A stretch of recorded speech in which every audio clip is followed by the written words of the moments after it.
péptidos. Los péptidos tienen de por sí una función en el organismo, regulan muchas actividades como la actividad redox y muchas otras funciones, y además con esos péptidos se sintetizan las proteínas, o se biosintetizan las proteínas que tienen otras importantes funciones a nivel también biológico en humanos y en todos los seres vivos.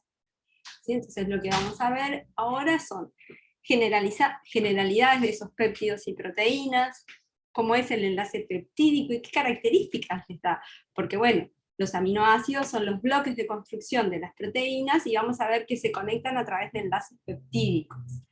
Y ese enlace peptídico vamos a estudiar una estructura primaria de los aminoácidos, es decir, en qué secuencia están unidos esos aminoácidos y cómo podemos averiguar esa secuencia. Es importante el orden, ¿sí? Y es importante el sentido en que se unen esos aminoácidos. Para eso vamos a estudiar distintas reacciones o distintas formas en donde podemos averiguar esa estructura primaria.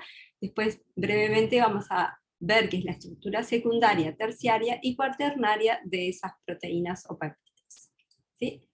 Entonces, vamos a la definición de péptidos, ¿no? Si tengo dos aminoácidos, los conecto a través de el grupo amino y el grupo ácido de un aminoácido y de otro aminoácido, y ahí voy a formar lo que llamo un enlace ¿de qué tipo? ¿Cómo llamarían el enlace entre un ácido carboxílico y una amina?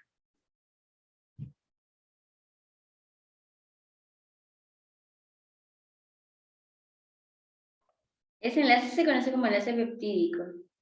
Ese peptídico, pero además también lo conocen por otro lado, antes de saber qué es enlace peptídico, ¿qué es? ¿Es un enlace de qué tipo? ¿Cómo se llama ese grupo funcional si no fueran aminoácidos? ¿Cómo lo llamo? Lo llamo enlace peptídico, pero también lo puedo llamar enlace amida. ¿Se acuerdan del enlace amida? Es el enlace entre ¿qué? Entre un ácido carboxílico y un nitrógeno. Lo que pasa, y una amina, perdón. Lo que pasa es que si pertenecen a aminoácidos, lo llamo enlace peptídico porque le da una cierta característica extra, pero no deja de ser un enlace amida. ¿Sí? Es lo mismo que un enlace amida. ¿Se entiende? Bien. Entonces vamos a ver que hay unas ciertas convenciones y terminologías, porque cuando yo conecto muchos aminoácidos voy a formar péptidos, ¿sí? Entonces el péptido tiene una dirección, que es el sentido de crecimiento, y una secuencia, que es el orden de los aminoácidos. Por ejemplo, si yo acá tengo un péptido que tiene, no sé, N sustituyentes, o N miembros, o N aminoácidos, entonces le voy a decir que el extremo N terminal se escribe, esto es una convención, se escribe a la izquierda, y el extremo C terminal se escribe a la derecha. Entonces yo empiezo a conectar el aminoácido a través del ácido carboxílico con el grupo amino del siguiente, con el grupo amino del siguiente, y siempre conecto ácido carboxílico con grupo amino del siguiente. Es como una convención de una forma de escribir el aminoácido, ¿sí? De izquierda a derecha, N terminal a C terminal. Y eso le da la dirección. ¿tá? Y la secuencia es el orden de los aminoácidos. ¿Sí?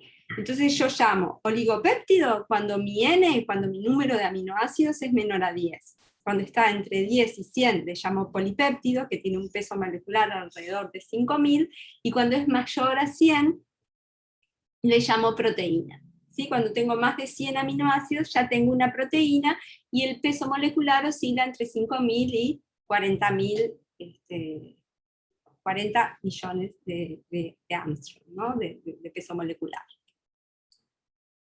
Bien, entonces, ¿cómo se nombran los péptidos? Se nombran comenzando por el extremo N terminal. Los aminoácidos se le da el sufijo -il, excepto para el último, que se nombra con el nombre completo del aminoácido, que sería el aminoácido terminal. Por ejemplo, en este caso, que es treonina, serina y metionina, esto es porque sé la regla de cómo se abrevian esos aminoácidos, porque los nombres de los aminoácidos lo vimos la clase pasada, ¿se acuerdan? Este se llamaría treonanil, seranil, metionina, y así se nombrarían sucesivamente, ¿no? ¿Qué tipos de proteínas se encuentran? Bueno, y depende muchas veces se las clasifica por su función. En el organismo tenemos enzimas digestivas, como la amilasa, lipasa y pepsina, que se encargan de descomponer los nutrientes en como trozos más pequeños que puedan absorberse mejor. Hay proteínas de transporte, como la hemoglobina, que transporta sustancias por sangre o linfa, ¿no? En el caso de la hemoglobina, transporta el oxígeno. Hay proteínas estructurales, como la actina, tubulina y queratina, que forman parte como del citoesqueleto, del pelo, ¿sí? De distintos organismos. Hay hormonas de señalización, como la insulina y el glucagón, que coordinan la actividad de diferentes partes del cuerpo. La insulina regula en sangre la cantidad de azúcar que tiene que haber en los humanos. También hay proteínas de defensa, como los anticuerpos, que protegen al cuerpo de patógenos externos. También hay proteínas que se encargan de la contracción, como la miosina, que llevan a cabo la contracción muscular, y hay proteínas de almacenamiento, por ejemplo las legumbres o la clara de huevo, como la albúmina, que provee el alimento para el desarrollo de los embriones o de las semillas, ¿no? O sea que las funciones pueden ser muy derivadas y tienen funciones muy importantes a nivel de la vida. Entonces vamos a lo nuestro, que es la química, ¿sí? ¿Y qué características tiene este enlace peptídico? Que todo se conecta con esas características, ¿no? Este es un enlace amida, un enlace peptídico común, y el enlace peptídico o el enlace amida tiene resonancia, ¿sí? Este par de electrones de este nitrógeno puede resonar con el carbonilo, y el carbonilo, el oxígeno, aceptar esos electrones, ¿tá? Esta es una forma de resonancia de este enlace amida, ¿tá? Para que este enlace, para que esta resonancia pueda ocurrir, el sistema tiene que ser coplanado, quiere decir que estos orbitales tienen que estar en el mismo plano para que pueda hacer ese flujo de electrones. Como consecuencia de esta resonancia, entonces la rotación, este enlace, vieron que nosotros lo escribimos como un enlace sigma, podríamos pensar que ese enlace puede rotar libremente, pero sin embargo en la cadena proteica está restringido, y eso le provee una mayor estabilidad. O sea, el enlace amida es un enlace estable. ¿Estable por qué? Porque puede resonar. Entonces nosotros podemos pensar que este enlace amida no es un enlace sencillo, es un enlace híbrido, ¿sí? Tiene una distancia de enlace que está entre un enlace sencillo y un doble enlace. Lo podemos escribir así. Este símbolo punteado significa que estos electrones en realidad están resonando con este carbonilo, ¿sí? Por un tema de simplificación lo escribimos como enlace sencillo, pero en realidad... ¿Sí? Perdón, eso que dice que tipo está limitada la ubicación, digamos, por la resonancia. O sea, es como que para poder resonar se ponen todos coplanar. Se tienen que poner coplanar, pero además a lo que se refiere eso es que si nosotros tuviéramos un enlace amida, este sustituyente que está acá, por ejemplo, que acá no lo muestra, pero podría ser un metilo, podría estar hacia arriba o hacia abajo, porque ese enlace sigma podría girar. Eso quiere decir que acá está restringido, que en general, ahora lo voy a explicar un poco mejor. ¿Ven? Este enlace, como a veces es una mezcla de un enlace sigma y un enlace doble, tiene una barrera para la rotación. Entonces esto, que a veces está trans, como en este caso, podría estar cis, podría rotar este enlace sigma. Pero eso está impedido. Entonces en general las amidas de los péptidos están con esta conformación. ¿Sí? Este enlace amida en general es trans. Digo, puede pasar que alguno sea cis, digo, por alguna causa de la amida especial, pero en general en los péptidos se pone cis. Digo, se pone trans, perdón.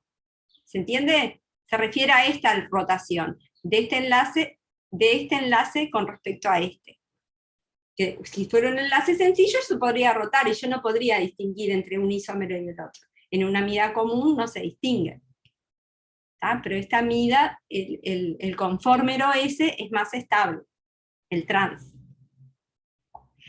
Este es un carbonilo, que es un lugar en donde se puede protonar, ¿no? Para sufrir hidrólisis o para ser atacado por enzimas, este carbonilo se puede protonar. Estos átomos que están en este cuadrado están en el mismo plano, por eso puede resonar estos electrones, que es un poco lo que les quería mostrar acá, que se tienen que poner coplanares nitrógeno, carbono y oxígeno para poder resonar. ¿Tá?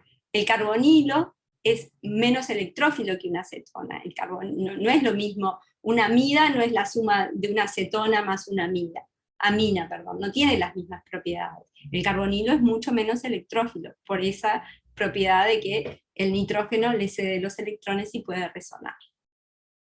¿Sí? ¿Y qué otra cosa más? Bueno, y nada más. ¿Se entiende? ¿O quieren que vuelva a explicar?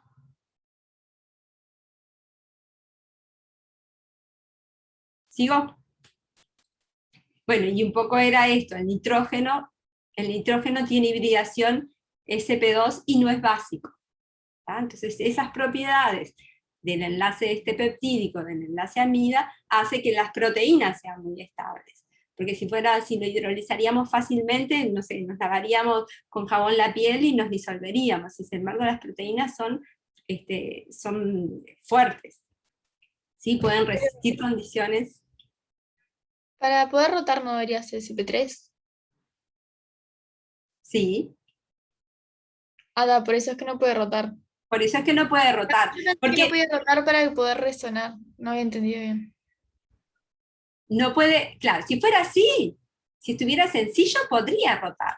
Nosotros las amidas las dibujamos como enlace sencillo, nitrógeno-carbonilo, ¿no? Pero en realidad eso está resonando y tiene un cierto carácter sp2. Es como una mezcla ahí, es un híbrido de resonancia, ¿no? No es ni una cosa ni la otra. Entonces, eso está impedido y en general son trans. ¿Tá? Bien. Bueno, entonces ahora vamos a la estructura primaria de las proteínas. ¿Cómo se determina esta estructura primaria que corresponde a la secuencia de aminoácidos y a los enlaces disulfuro? Entonces, para determinar la estructura primaria, lo primero que se hace, se ve qué aminoácidos están presentes y cuál es la relación molar, y el orden también es importante en esa secuencia. Entonces, lo primero que se hace cuando se quiere saber, se desconoce la proteína, cuáles son los aminoácidos, lo primero que se hace es, muchas veces, las proteínas están unidas por puentes disulfuro. Entonces, lo que se hace es se degrada. Esos puentes disulfuros se pueden reducir utilizando hidruros, ¿sí? O se pueden romper con ácido peroxifórmico. Entonces se separan las dos cadenas peptídicas que se generan de esa ruptura, se purifican y se analizan por separado cuáles son los aminoácidos que tienen. ¿Tá? Entonces, por ejemplo, yo tengo un péptido que está unido por un enlace de disulfuro, le agrego un agente reductor y obtengo los tioles. Después analizo y veo cuáles eran los compuestos que estaban ahí. O si no, un método que también es muy útil, lo que puedo hacer es los hago reaccionar con un perácido, y este puente disulfúrico va a formar el ácido sulfónico. El ácido sulfónico forma un aminoácido que se llama ácido cisteico, que está acá. Entonces, los péptidos que tengan ácido cisteico, sé que en realidad estaban unidos a través de puentes disulfuro. Estos péptidos yo los degrado y puedo ver cuáles son los aminoácidos que estaban formando estos péptidos. ¿Tá? Y así voy haciendo como una deconvolución, voy armando como un rompecabezas para ver cuáles eran los aminoácidos que formaban parte de ese péptido. ¿Tá? Entonces acá era lo que les contaba. El paso posterior, hidrolizo totalmente el péptido, la hidrólisis esa se hace en ácido clorhídrico, 24 horas, 6 molar, y rompo todos los enlaces peptídicos, y obtengo los datos de los aminoácidos presentes y de sus relaciones molares. ¿Tá? Eso se hace utilizando un analizador de aminoácidos, que ya por electroforesis o por algún método determina qué aminoácidos están presentes. Luego puedo degradar el péptido en fragmentos pequeños y determinar la composición de estos fragmentos pequeños. Generalmente esto se hace utilizando enzimas que hidrolizan solo algunos enlaces específicos peptídicos, que los vamos a ver más adelante. Identifico los extremos N-terminal y C-terminal del péptido original para cada fragmento, y organizo la información de manera que pueda como armar ese puzzle y ver la secuencia completa de los aminoácidos. Y ahora les cuento que existen métodos automáticos que requieren una pequeñísima cantidad de ese péptido para ser analizado, porque muchas veces las proteínas puras se obtienen en cantidades muy pequeñas. ¿Tá? Entonces acá tienen, esto es un aparato que es un secuenciador de proteínas, es un equipo que permite llevar a cabo la degradación de Edman, que la vamos a ver ahora de manera automática, y inyecto una pequeña cantidad de proteína o péptido en un matraz y lo degrado y analiza en forma automática y me dice qué aminoácidos tiene. ¿Sí? Bueno, eso les cuento cómo se hace ahora. Entonces, ¿cómo podemos determinar la estructura primaria de esa proteína, del extremo terminal, del carbono terminal? Pues ahí podemos utilizar una enzima que se llama carboxipeptidasa. Esta es una enzima proteolítica. Proteolítica quiere decir que rompe, ¿sí?, la proteína, ¿tá?, y que cataliza la hidrólisis de estas proteínas. Entonces, esto es un ejemplo de una proteína X, tiene su amino terminal, tiene su carboxilo terminal, y esta enzima va a actuar a través del carboxilo terminal, porque es lo que reconoce, va a hidrolizar el aminoácido carboxilo terminal. ¿Cómo hace? Esta es una proteína selectiva que se une a esa porción carboxilo terminal, y es una metaloenzima. ¿Qué quiere decir que sea una metaloenzima? Que en su sitio activo tiene un ion zinc, ¿tá? Y este va a ser el sitio de hidrólisis de la enzima. Tenemos, este es el aminoácido terminal, ¿sí?, y el grupo amino está unido a otro carboxilo, y aquí es que va a romper este enlace. ¿Tá? ¿Y cómo hace? Miren, acá les muestro, antes de ver cómo lo hace, les mostramos la carboxipeptidasa, que es una proteína globular, ven que parece como un globo. Todos estos pequeños dibujos que hay acá son aminoácidos, que están como todos como entreverados ahí, y se puede ver, se puede distinguir. Acá tenemos la porción C terminal, acá distinguimos la porción N terminal.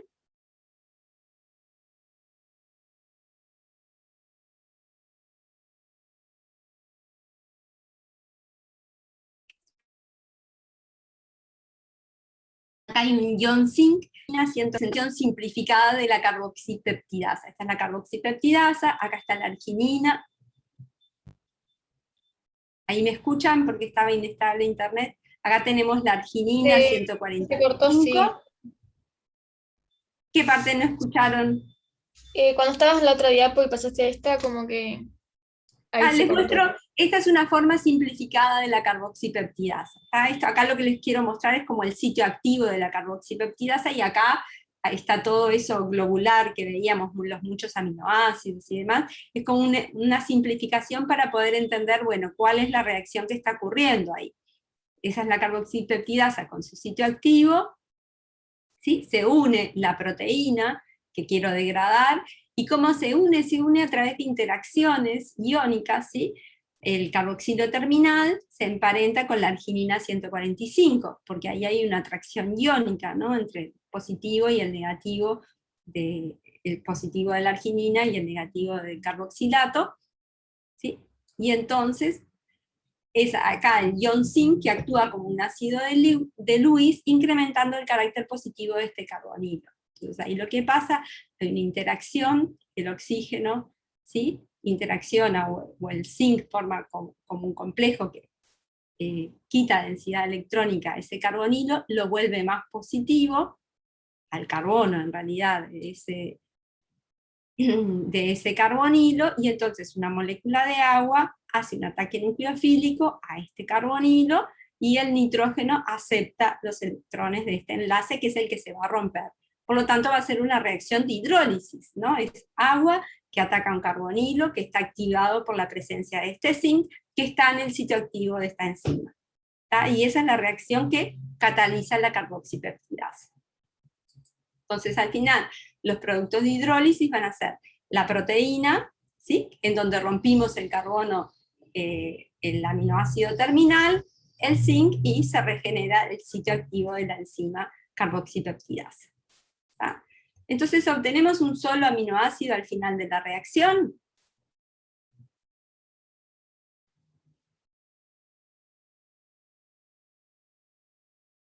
Y sí, porque es el aminoácido, yo necesito este aminoácido que lo reconoció la carboxipeptidasa y de alguna manera lo hidrolizó, entonces solo tengo el aminoácido terminal de ese péptido que quería analizar. ¿Sí? Bueno, seguimos. Otra forma de determinar el extremo C-terminal es usando hidruros metálicos. En este caso puedo usar hidruro de litio y boro.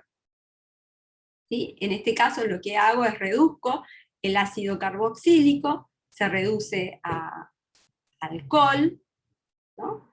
Y entonces luego lo que hago es, tengo la proteína, la trato con borhidruro de litio, obtengo el aminoácido reducido, y luego hago una degradación, ¿no? En medio ácido, calor, yo puedo descomponer esta proteína en todos los aminoácidos, más un aminoácido que va a ser un aminoácido diferente. En realidad tendría que tener una carga positiva ahí, ¿no? Porque estoy en medio ácido, así los aminoácidos me quedan bien, y voy a tener un aminoácido que va a ser distinto, que va a ser un aminoalcohol en vez de un aminoácido. Entonces yo va a tener una masa distinta y va a tener propiedades físicas y químicas distintas, y lo voy a poder separar e identificar. Entonces este aminoácido, dependiendo de cuál sea el R, voy a identificar cuál era el aminoácido que estaba al final de la porción C-terminal de este hidruro. ¿Por qué solo va a reaccionar este? ¿Por qué?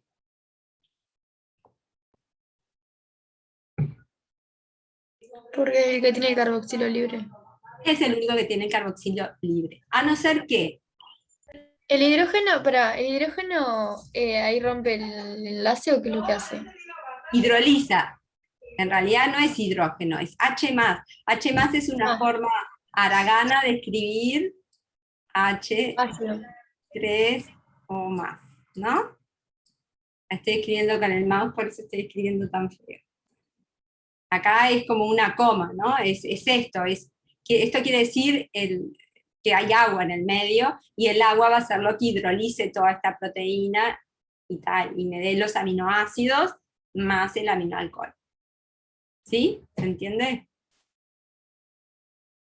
Bien. Sí. Bueno, muy bien. Y eso es el aminoalcohol, y lo identifico, y ahí sé que ese era el aminoácido terminal. Bueno, y ahora pasamos a determinar el extremo N-terminal. Este es vamos a ver dos métodos. Un método se llama de Sanger. Este método se basa en que el extremo N-terminal es una amina, ¿sí? Y una amina tiene una nucleofilia muy distinta con respecto a las amidas, ¿tá? No es lo mismo una amida que una amina. Habíamos visto que las amidas no son nucleofílicas, no son básicas, entonces no van a reaccionar. Yo acá lo que voy a hacer, entonces, es lo que se basa en este método. El señor Sanger fue un premio Nobel de Química en el 51, por estudios de estructuras de las proteínas, secuenció la insulina, y en 1980 secuencia la base de los ácidos nucleicos, ¿sí? Entonces, digo, fue como un investigador muy reconocido.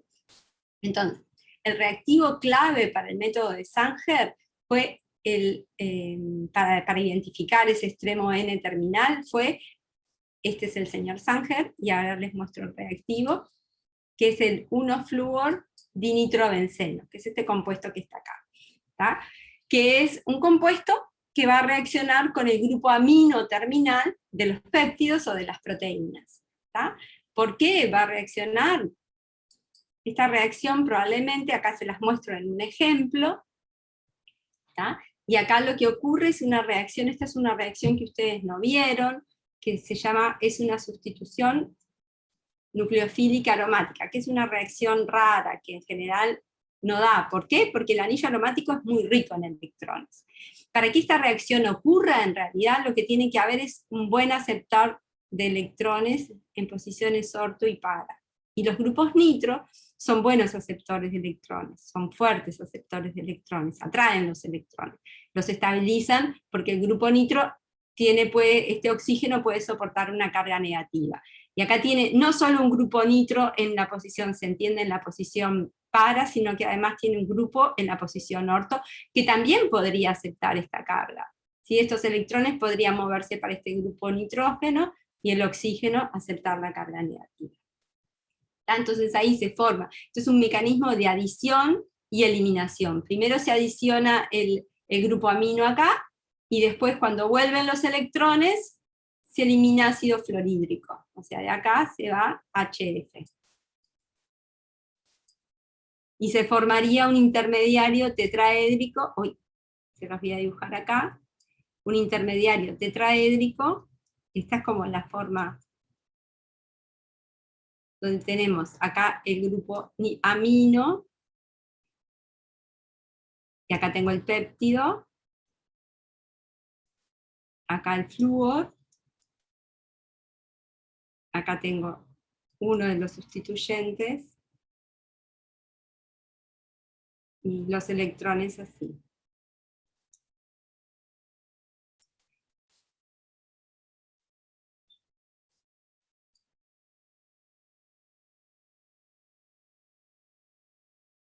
Bueno, ahí me quedo medio desprolijo, pero más o menos se entiende.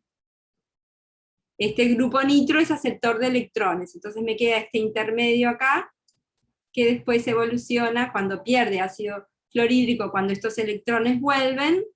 Este es el híbrido de resonancia que más contribuye, y también contribuye el otro híbrido de resonancia donde este otro grupo nitro acepta los electrones. Esta es entonces una sustitución nucleofílica aromática especial. ¿Por qué? Porque está desactivada por estos grupos nitro. Por eso este grupo amino puede reaccionar. ¿Está? Los otros grupos nitrógenos, los otros nitrógenos que tengo son amidas, y esas amidas no van a reaccionar con el flúor dinitrobenceno. Entonces, después, ¿qué pasa?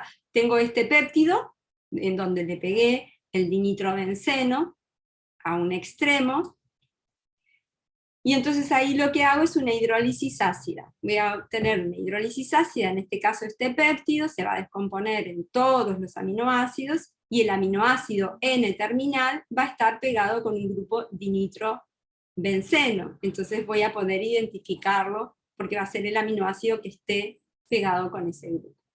Y entonces ahí voy a poder hacer una deconvolución y saber, bueno, cuál era el aminoácido N-terminal.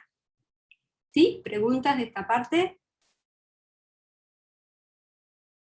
¿No? ¿Continúo? Sí. Bien. Bueno, entonces ahora tenemos otro método, que es la determinación del extremo terminal, también por el método de Edman. Y en este caso utilizamos fenilisocianato, que es esta molécula que está acá. Fenilisocianato, que reacciona con el aminoácido N-terminal para formar un ciclo de feniltiohidantoína. Edman fue el que desarrolló los primeros secuenciadores de aminoácidos, por allá por 1967, que ahora se sofisticaron mucho más, ¿no? Pero bueno, él fue como el pionero del desarrollo de este secuenciador. Entonces nosotros tenemos un péptido que tiene un grupo amino terminal, como todos los péptidos, y entonces este nitrógeno va a reaccionar, tiene un par de electrones, y va a reaccionar con el carbono del fenilisocianato, y acá entonces estos electrones los va a soportar el nitrógeno, digamos. Y me quedo medio para el chanfle, pero en realidad es el nitrógeno quien soporta los, ¿no? Entonces voy a tener este compuesto, carbono, doble enlace con azufre, y un nitrógeno soportando la carga negativa. Entonces ahí, y a su vez el grupo amino está protonado porque dio sus electrones para este carbono, ¿no? Entonces queda protonado. Tenemos una transferencia de protones, o sea, un ácido base interna, la podemos pensar, ¿sí? Donde tenemos entonces la molécula neutra.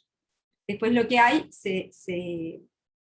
el carbonilo de la amida se protona para formar este intermedio, de ahí hay un ataque de este nitrógeno, del par de electrones de este nitrógeno, a este carbonilo de la amida, para darme el ciclo este que está acá de tiourea. Este ciclo de tiourea, el nitrógeno se vuelve a protonar, el oxígeno acá ataca a este carbono para liberar el péptido, que a través de como una hidrólisis, ¿no? Porque acá lo que sucedió fue que este oxígeno atacó y escindió este enlace nitrógeno-carbono, y se forma el péptido terminal, se une, digamos, a este ciclo de tiourea. Entonces acá tengo el péptido, el ciclo de tiurea, que tiene el sustituyente del aminoácido terminal. Este R, que está acá, es el que aparece acá. ¿Se entiende? Entonces yo analizo por espectrometría de masa, o sea, veo qué masa tienen mis compuestos y si puedo sacar quién era el aminoácido que estaba en el final del péptido que estaba analizando. ¿Sí? Y de ahí hago también como un puzzle, voy para atrás y obtengo la identidad del aminoácido N terminal. La limitante también de este método es el tamaño del péptido, porque si el péptido es muy grande hay hidrólisis interna, y que necesito espectrometría de masas para hacer el análisis. ¿Sí? Pero bueno, ¿se entendió? ¿Tienen preguntas sobre esto? ¿Te animás a explicar de nuevo lo del tamaño del péptido? Bueno, es que lo que ven, esto es experimental, ¿no?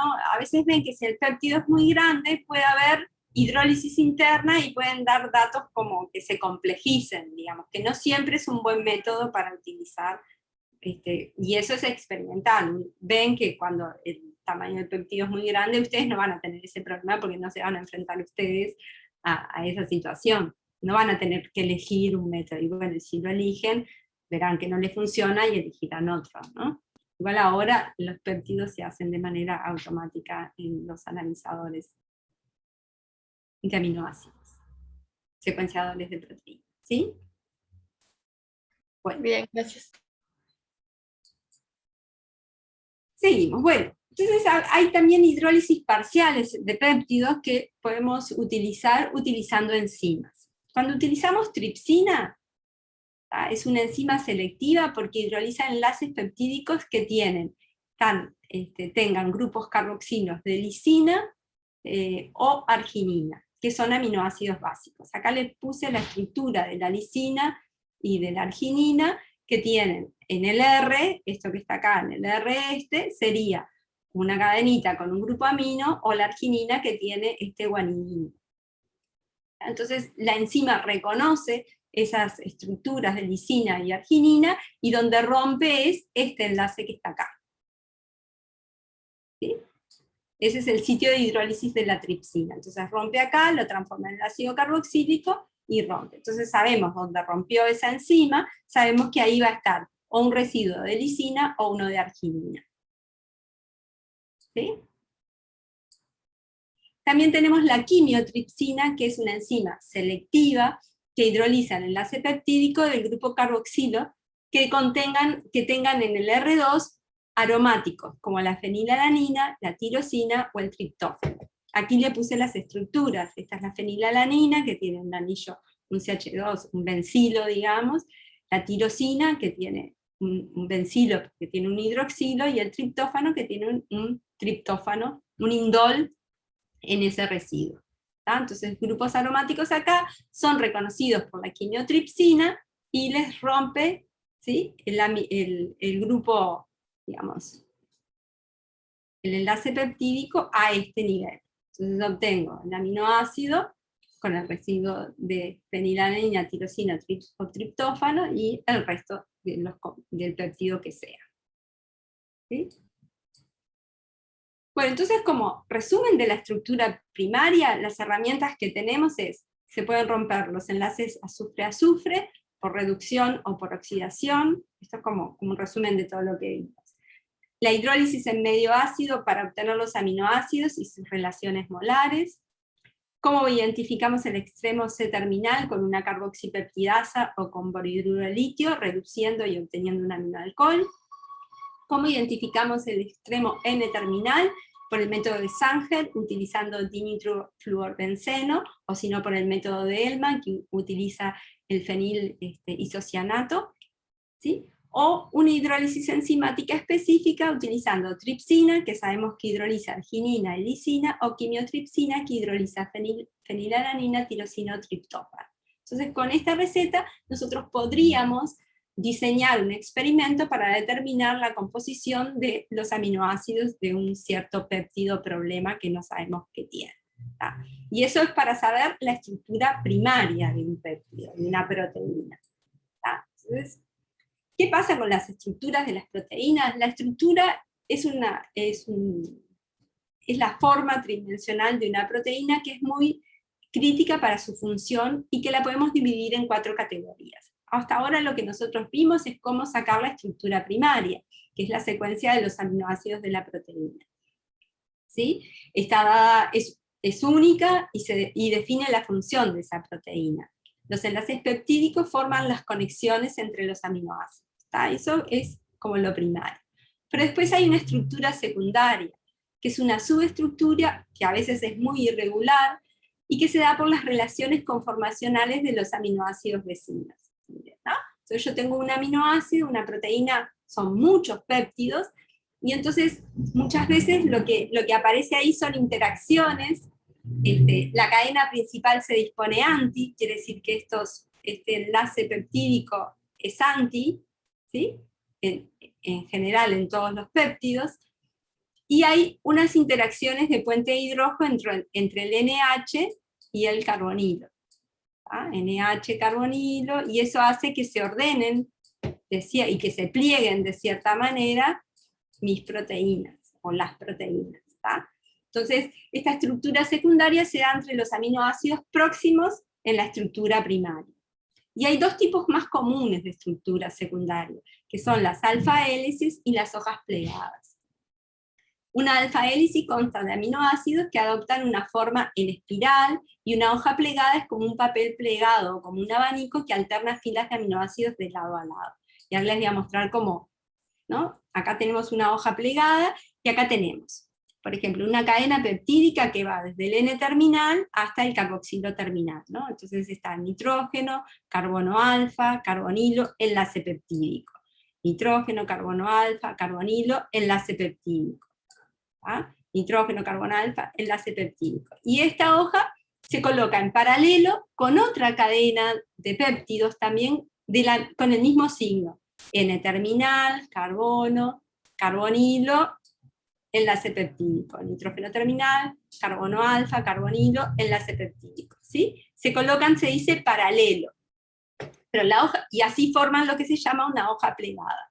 Y si se fijan, hay interacciones, puente de hidrógeno entre el nitrógeno de un enlace peptídico y el carbonilo de otro enlace peptídico de la hoja en paralelo. Ven que el hidrógeno tiene un delta más y el oxígeno tiene un delta menos, entonces ahí van a formar un puente de hidrógeno, interacciones tipo puente de hidrógeno.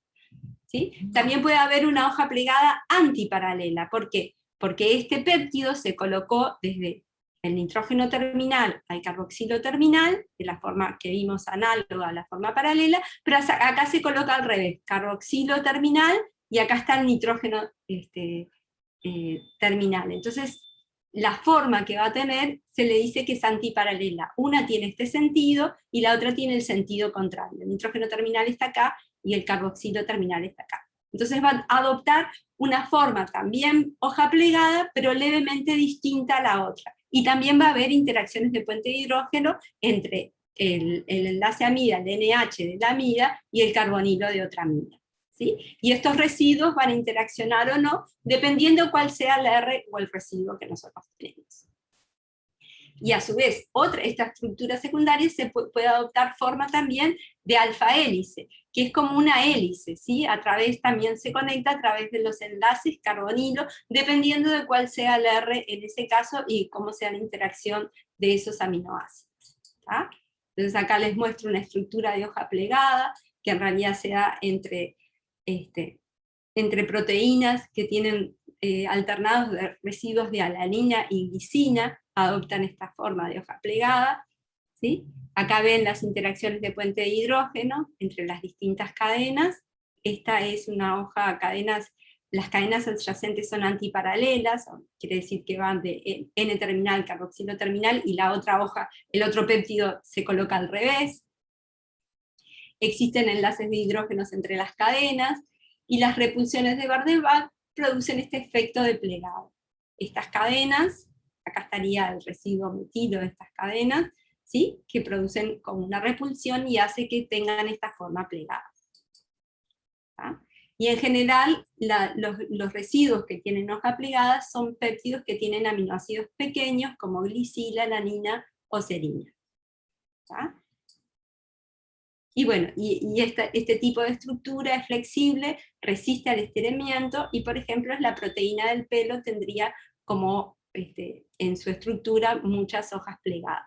Y a veces una misma proteína puede tener un poco de alfa hélice, un poco de hoja plegada beta, ¿no? No es una única proteína, tiene solo una estructura.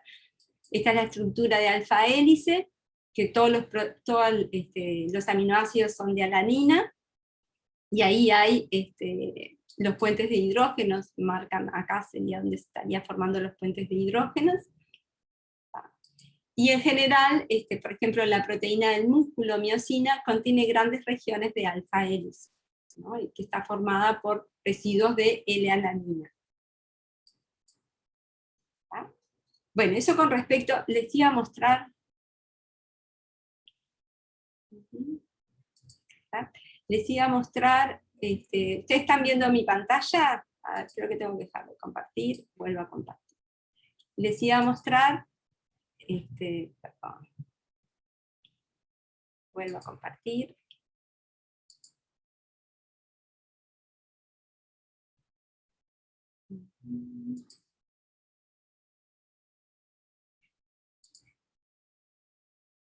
¿Están viendo ahora una página que dice estructura? Sí. ¿Sí? Bueno, miren, en esta página les muestra, digo, hay muchos programas, es mucho más fácil de entender. Esta es la proteína, es la insulina humana. La insulina humana es la que se encarga de mantener y regula el balance de azúcar en sangre. Entonces les muestra las alfa hélices que tiene esa proteína. ¿Ven acá? Después, si yo hago un highlight, estos son los residuos de aminoácidos, y acá les muestran las alfa hélices. Esto que está acá en rosado sería las alfa. Es una misma proteína, que hay cierta parte de la proteína que se dispone como alfa hélice, y cierta parte, esto en amarillo, es una hoja plegada beta. O sea, una misma proteína puede tener una parte de su estructura como alfa hélice y otra parte de su estructura como hoja plegada beta. ¿Ven? Acá, esto también es la alfa hélice, la cadena C de la insulina. Acá están los aminoácidos que se los muestran así, y esta sería como la representación, cómo es esa alfa hélice en el total de la proteína, o sea, la forma que tiene hacia el final. ¿Sí? Entonces les quería mostrar eso, y también se ve en otras proteínas, se ve que hay proteínas que tienen, por ejemplo acá, señalan las alfa hélices de esta proteína, la parte que tiene hoja plegada beta, y acá es toda la estructura junta, ¿no? Y hay una parte que es así hoja plegada, otra parte que es alfa hélice, y otra. Y después están unidas por secuencias de aminoácidos que unen todas esas partes, están conectadas para formar la proteína. ¿Ah? Ahora vuelvo a compartirles la pantalla. Bueno, entonces ahora, bien, les comparto y vuelvo a poner la pluma. La estructura terciaria es esa estructura tridimensional que genera la proteína, y ahí ya lo que implica es residuos a larga distancia, ¿sí? La hoja plegada alfa y beta son los residuos con los aminoácidos vecinos, pero, por ejemplo, acá la estructura terciaria se estabiliza por fuerzas atractivas. Las principales fuerzas atractivas que estabilizan esta cadena peptídica pueden ser interacciones hidrofóbicas, que acá están marcadas en D, ¿tá? Que sería, por ejemplo, estos dos metilos, o estos cadenas alifáticas, o estas interacciones entre dos grupos aromáticos, ¿sí? Esas serían interacciones hidrofóbicas o de Van der Waals. Enlaces de hidrógeno, los enlaces de hidrógeno son los enlaces, por ejemplo, entre este carboxilato, bueno, y un agua. Acá tenemos un enlace de hidrógeno, ¿ves?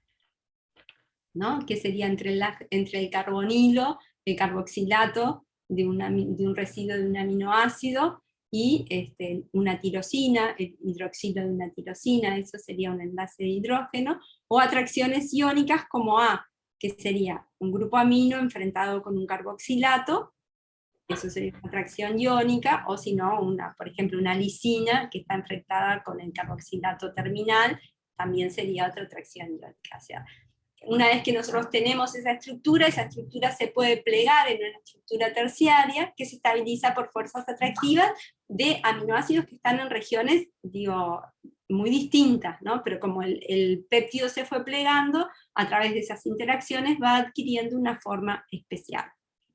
¿Sí? Esa sería como la estructura terciaria.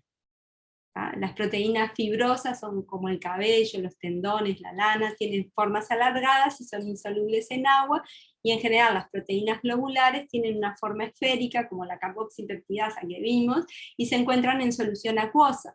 Las cadenas polares se ubican hacia el exterior de la molécula, y lo hidrofóbico se ubica hacia adentro, por eso tienen esa forma globular. Y después tenemos una estructura cuaternaria que es: algunas proteínas están formadas por 2 o más cadenas polipeptídicas que se unen por diferentes enlaces. Por ejemplo, la hemoglobina, que se organiza en, son 4 subunidades, 4 subunidades de péptidos que se organizan de una determinada forma por algunas interacciones particulares, y ahí tenemos entonces una estructura cuaternaria. No todas las proteínas tienen estructura cuaternaria, pero algunas sí. Y eso lo van a ver igual con mucho más detalle en bioquímica, ¿no? Las unidades se mantienen por interacciones de puente de hidrógeno, fuerzas de Van der Waals, enlace iónico, y alguna vez se pueden también a través de puentes disulfuro. Ahí se conectan las distintas subunidades. ¿Sí? Y eso sería con respecto a la estructura cuaternaria. Entonces ahora lo que vamos a hacer es intentar pensar este ejercicio de aminoácidos, que es un ejercicio tipo, y después hay varios ejercicios que pueden resolver y que pueden ustedes intentar hacerlos para ver. Resolver estos ejercicios, lo que tenemos que saber es, bueno, las distintas métodos que hay, que no son tantos y que se aprenden fácil, y después usar como un poco de lógica, ¿no? Digo, entonces acá nos plantea el ejercicio.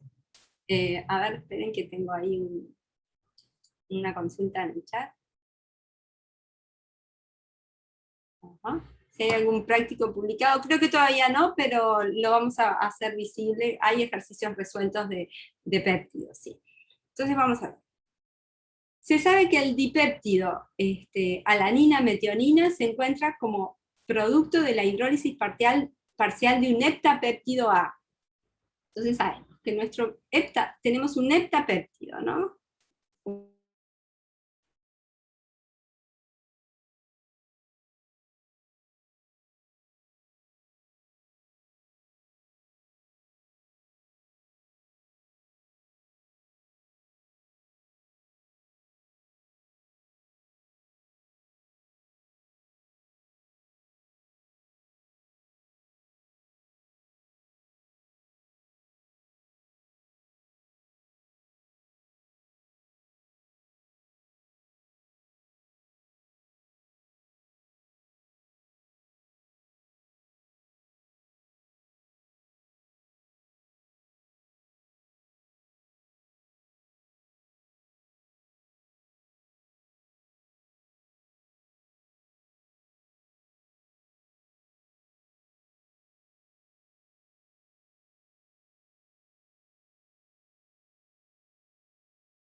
Hola.